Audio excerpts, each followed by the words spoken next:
Take a girl and a guy, and they fall madly in love and form a family. Sprinkle in some counseling degrees and a doctorate, a dream of transforming relationships as we know it. And 20 years later, we give you power couple Dr. Ray and Jean Kadkodian. And this is their podcast, Couples Synergy.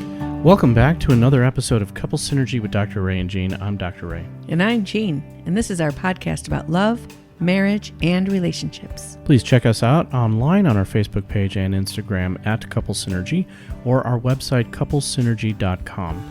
And be sure to subscribe to our podcast or send us any suggestions on topics you'd like to hear more about. And now on to Couple Synergy, an in-depth look at love, marriage, and relationships, where we bring you our experience helping thousands of couples transform their relationships for nearly 20 years.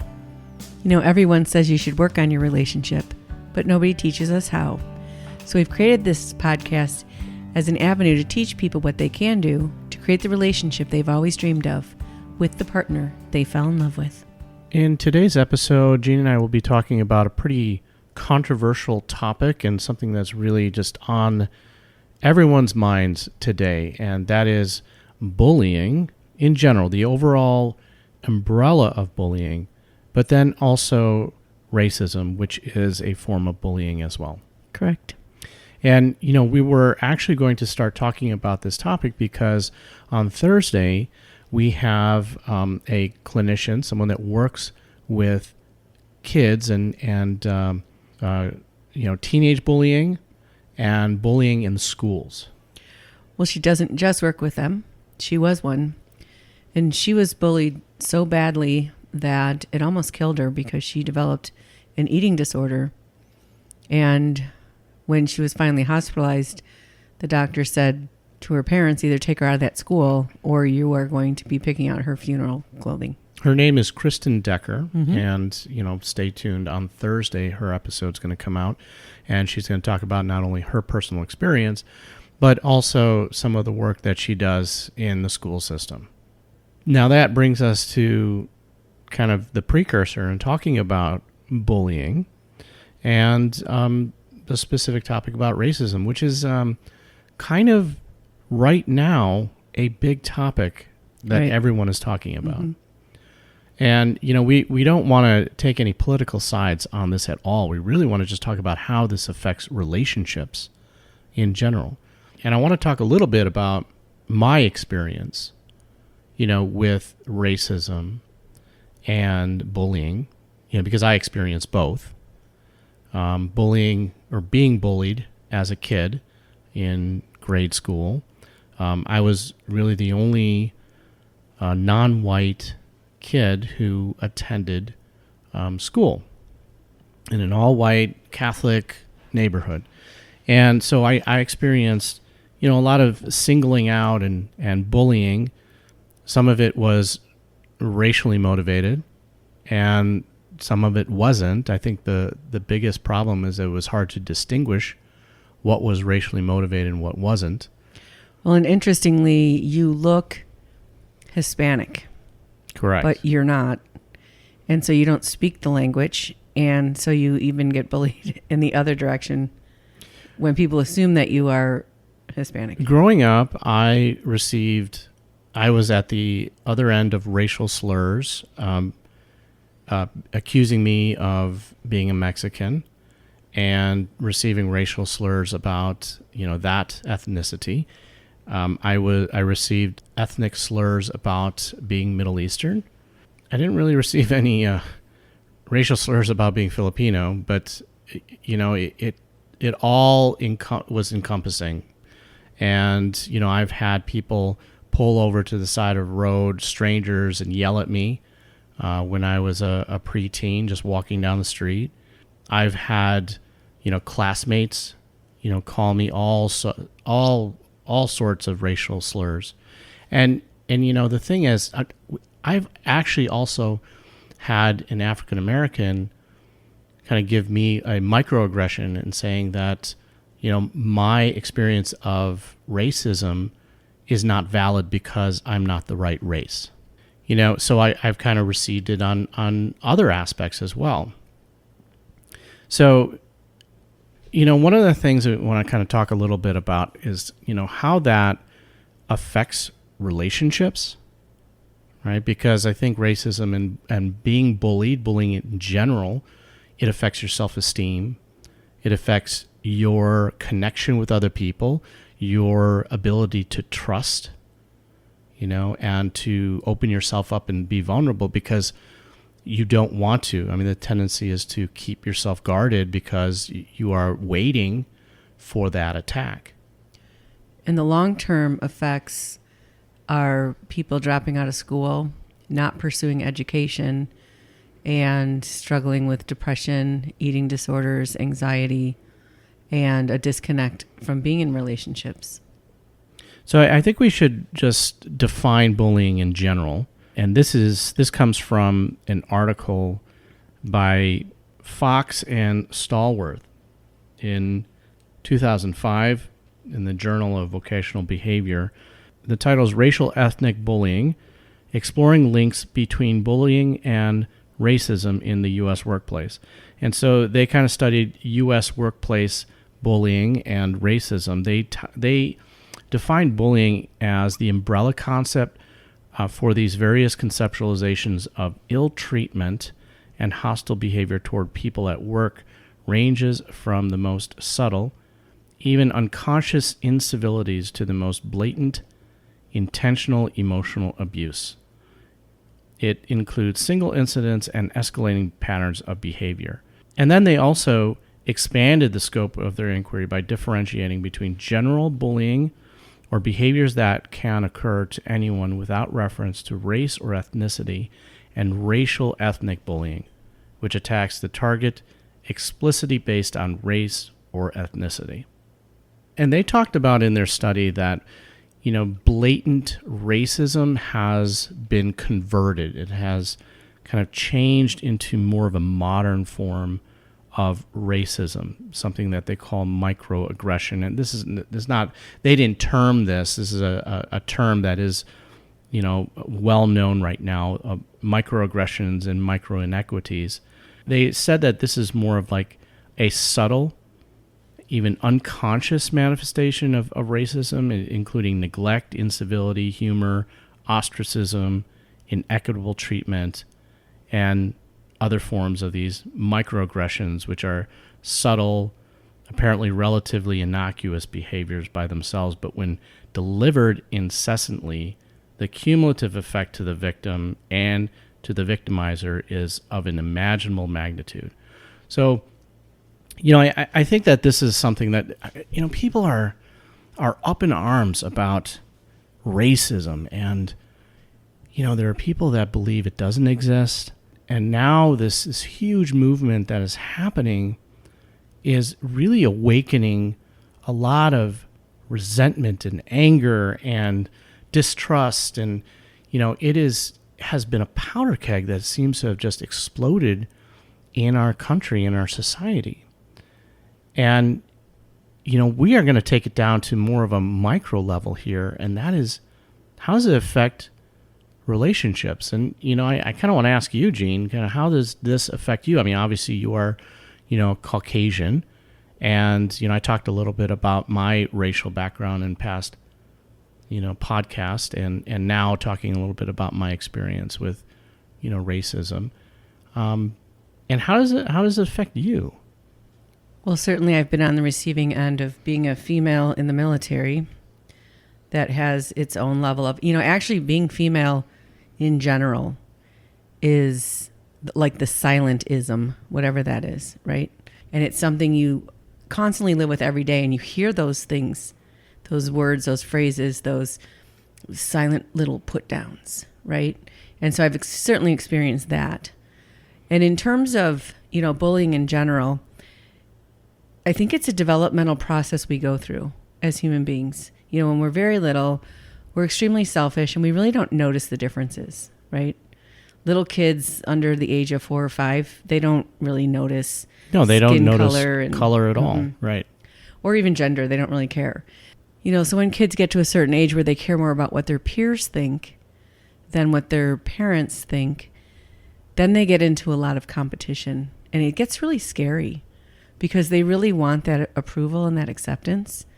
And they will join in to ostracize someone else so they're not the one that's targeted. As a white person that grew up in a very white, middle class environment, I didn't even meet a person of color until I was in 8th grade, which is probably not heard of anymore, but that's the way it was. And the thing is, as a human being, when you see someone who's different than you automatically go to a place of arousal that says, pay attention, I don't know what this is. And you can't help yourself from doing it. And that's true in the studies that I've seen. If it was a familiar person like Michael Jordan, you wouldn't have that. Even if you're white and he's black, you wouldn't have that arousal like, oh, something's different. But it's a natural thing, and it's very difficult to be aware of. And I think when you're not the person that is on the receiving end of a lot of that racism, you have no idea really what it feels like. And so it doesn't seem very important. And I remember using words that I don't think I really understood what they meant until I might have said something to someone who was that. And I didn't even know it was a bad thing to say. And I think that kids do that. They take their cues and they watch the reaction of the person they're bullying.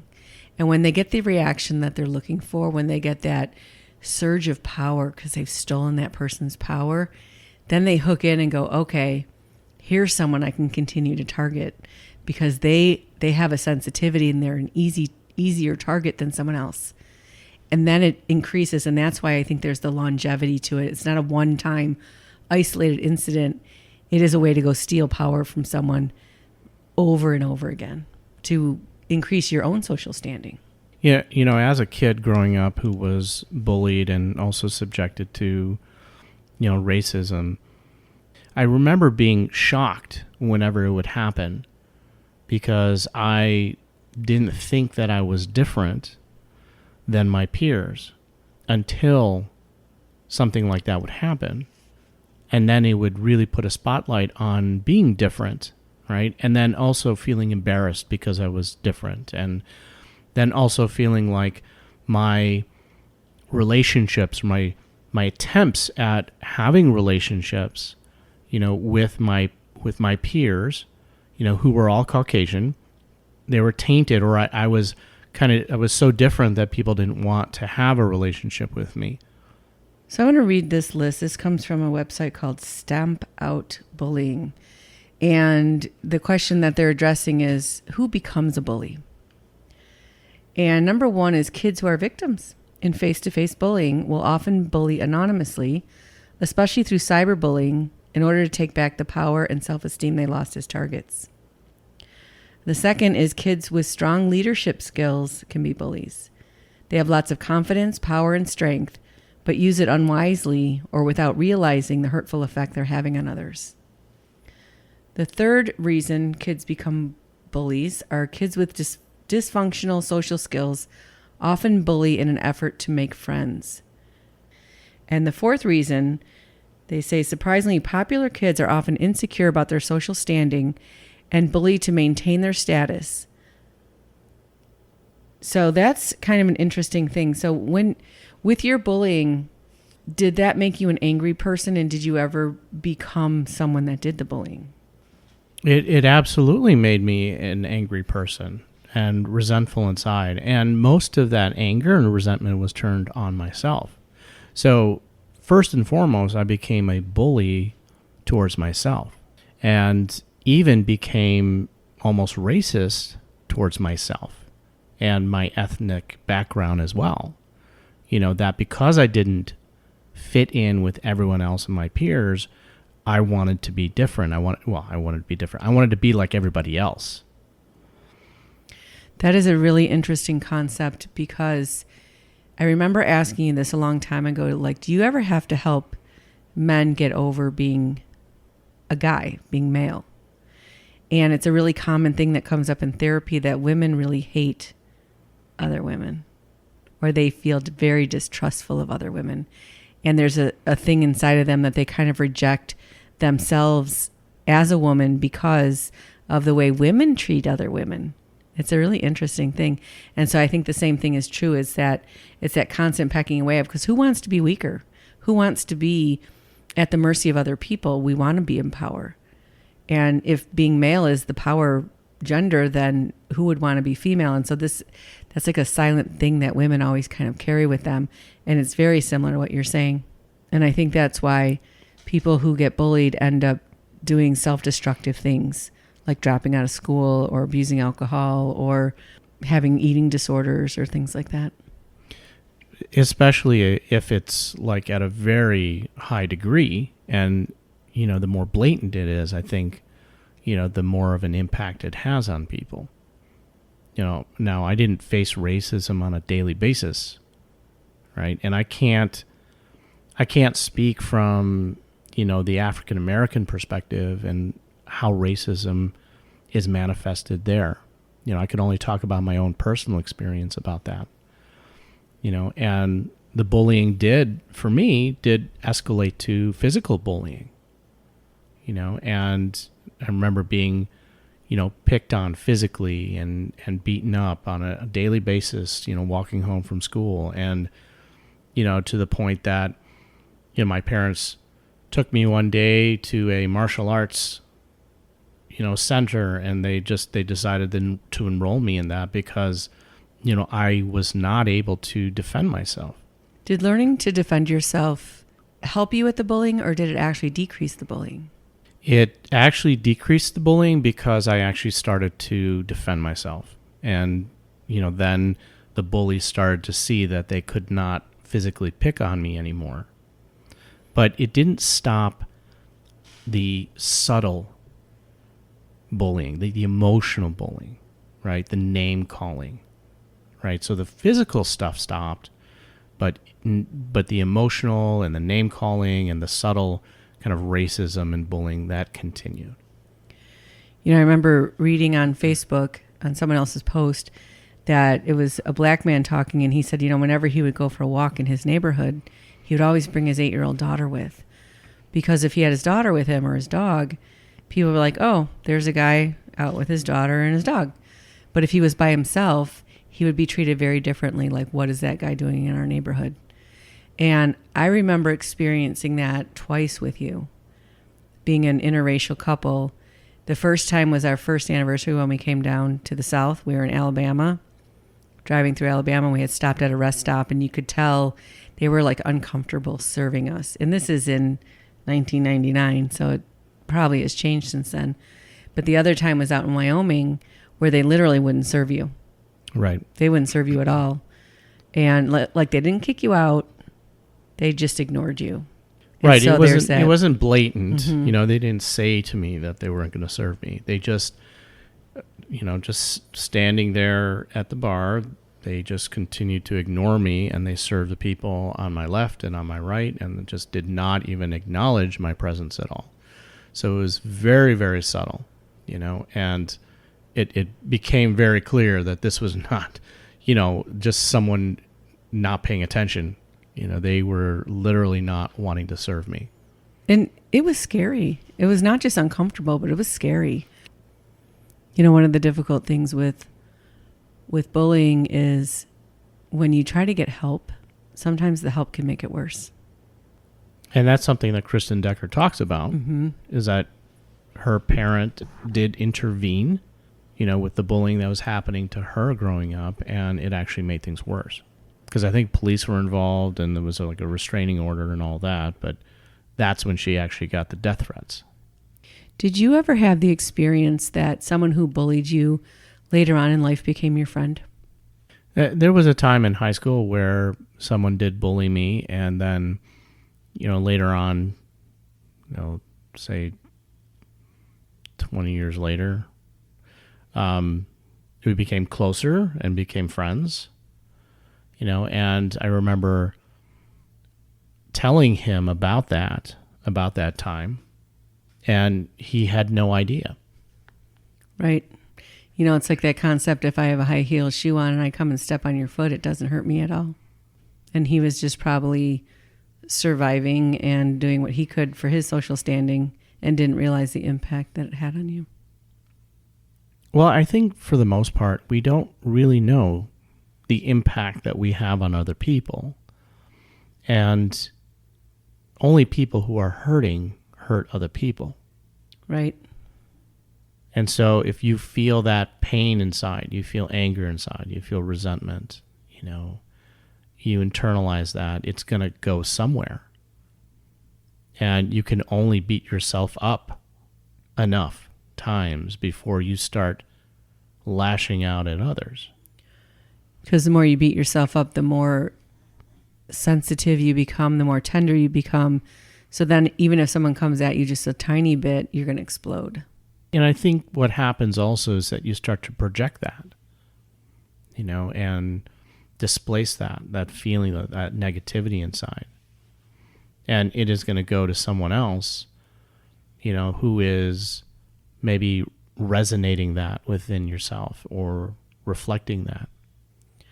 Which brings us back to that ripple effect, right? And so if you are a child and you get in trouble, you do something wrong, and you're punished, and because of that you feel a sense of maybe shame or fear, and you have a younger sibling, you're going to pass that on. I think that's a natural human thing that we do. The fundamental emotions that are a part of bullying are fear and shame. And that's why boosting up someone's confidence and their power is so important, even in the way you carry yourself. Not hooking in and not letting things bother you so much, even if you're faking it, even though they may be very hurtful, can be helpful. I think what's really interesting, when you're talking about that fear and shame, is that in going through those experiences growing up, I wanted so much to just blend in, right, and not stand out, that, I started using a nickname for myself instead of my birth name. And my first name, my birth name is Ramin. And it's a Persian name. And starting in high school, I started to use Ray. And it was a way of just kind of cutting out the questions that would happen. If I said my first name is Ramin, then the next thing that would happen is that I would be hit with all of these questions about what's your name origin, and, where's your dad from, or where's your mother from? And I would have to sit there and go through this like interrogation almost, explaining my ethnic origin. And if I just shortened to my nickname, then I found that most people didn't even ask me, right? And unless I had to give my last name, and then I would have to go through that again. Our son is very Caucasian looking. Yep, he is. Mm-hmm. And, just in speaking to him recently, he talked about facing racist remarks and, racist judgments because of his name. Mm-hmm. And, that's very interesting, from his perspective, is that, outwardly, he would not look like someone that would receive any type of racism or bullying, and yet he has, right? Just because of stereotype and because of people's assumptions, about his name and about his ethnic origin. One thing I would like to say is that if you have been on the victim side of any type of adversity, whether it's for your gender or your race, or you look different, or whatever those things are, those could be opportunities to find resilience in yourself. There are also opportunities to find compassion for other people. And, that's what Kristen Decker did, right? She took all that pain she experienced as a girl and became someone who works with teenagers that are being bullied, because she totally understands what that feels like and how to help in a way that she could not have had she not gone through that. And she talks about that. Find someone to talk to and figure out a way to help you turn that into some type of a strength inside of yourself for whatever pain you've been through. And don't let it continue to, push you down the rest of your life, because that's what it feels like it wants to do. It wants you to feel bad about yourself and feel the shame, even if the bullying is long over, and to be stuck in depression and stuck in low self-esteem. And stuck in anger. And anger. But there is a way out, because that part of our brain has no relationship to time, which is why those feelings don't erode and they don't heal. But because there's no relationship to time, you can apply emotional first aid today to things that happened 20, 30 years ago and start a healing process and find a way to feel better in the world. Like, really, you have to fight for it. It is very painful. You really have to fight for it. Yeah, I would say that I don't have any more anger about those situations that I've been through in the past. I think that I have come to a place of acceptance and understanding that those types of situations and circumstances are going to happen. They just are. And, I am hyper aware of it. When we go down and visit Dean in Texas, I am hyper aware of it, as far as where I'm at and, if there is any type of, subtle microaggressions that might be happening. But I accept it as something that is going to happen, and I don't allow that to affect who I am and what I believe about myself. What would you say to someone who is currently being bullied? I would say you're not alone. Other people feel exactly the way that you do. Isolated, right? Put on the spot, embarrassed, full of shame. You feel like you need to hide, right? To blend in, to protect yourself. And, you don't have to feel that way. I think that's the hard part, is when you feel that way, you don't want to share it and you don't want to talk about it, and talking about it is how you're going to heal from it. And so even if there's no one safe to talk to in your school or in your family, try to find a therapist or someone, a neutral person. It can be someone with your church or someone that just kind of feels safe that you start sharing with, because that's going to start the healing process. I think one of the hardest things is to talk about it. When I was going through that growing up, one of the last things I wanted to do was admit it, because it seems like you would be admitting the weakness, that everyone is pointing out, that everyone is making fun of, right? The differences that you have. And so the tendency is to feel like you need to try to blend and try to morph yourself into what everybody wants you to be. And, hate is going to exist out there. It just is. It doesn't matter if you are black or white or male or female. It really doesn't matter, any of it. And if someone hates inside, they are going to hate outside. And it is so important for all of us to resonate love within, right? Because if we allow that hate to come inside and infect us, then we start hating ourselves. And if you are hurting, nobody can tell. People are really good at hiding that. And you might look around and think everybody else has it down, but they don't. But you can't see it. That's the hard part. You can't see it. Even in Kristen Decker's story, until she was hospitalized and weighed under 100 pounds, her parents had no idea.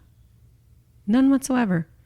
And that's the really hard thing, is you might think people can read it on your face, but they can't. And you need help. You cannot do it alone. I think if there's anything that is coming out of this racial crisis that our country is going through, it is that we all need to pull together. We all need to help each other. We need to create an environment, a society of acceptance, of love, compassion for everyone. What would you say if you could talk to some of your bullies today? I would say thank you.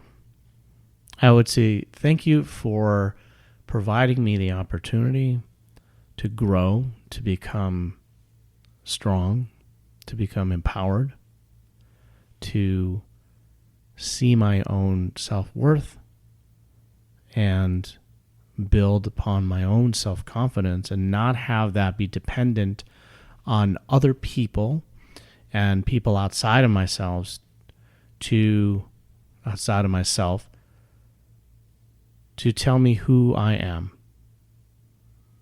And I encourage all of you out there who may be feeling, that low self-worth and low self-confidence, to see this as an opportunity to grow. So we want to thank you for joining us today and for listening to Couple Synergy. Our passion is in helping couples and people have happy and healthy relationships. And this podcast gives us a fun way of bringing our knowledge and expertise to you, our listeners. For all of you listening, please subscribe to our podcast and please leave us a review on Apple Podcasts or on our YouTube channel. If you have any comments, questions, or topic suggestions, please email us at contact@couplesynergy.com. For more information about Couple Synergy and our programs such as Relationship 101, the Couples Weekend Intensive, which is coming up in October, and our premier program called Couple to Couple, look us up online at couplesynergy.com. And if you know someone who can benefit from this episode, please download it and share it. And thank you for listening. Until next time, synergize your life and synergize your love. You have been listening to Couple Synergy with Dr. Ray and Jean Ketkodian. Couple Synergy was recorded, edited, and produced by Dr. Ray and Jean Ketkodian. Voiceover and music entitled Breathe and Let Go was recorded and composed by Gina Gonzalez.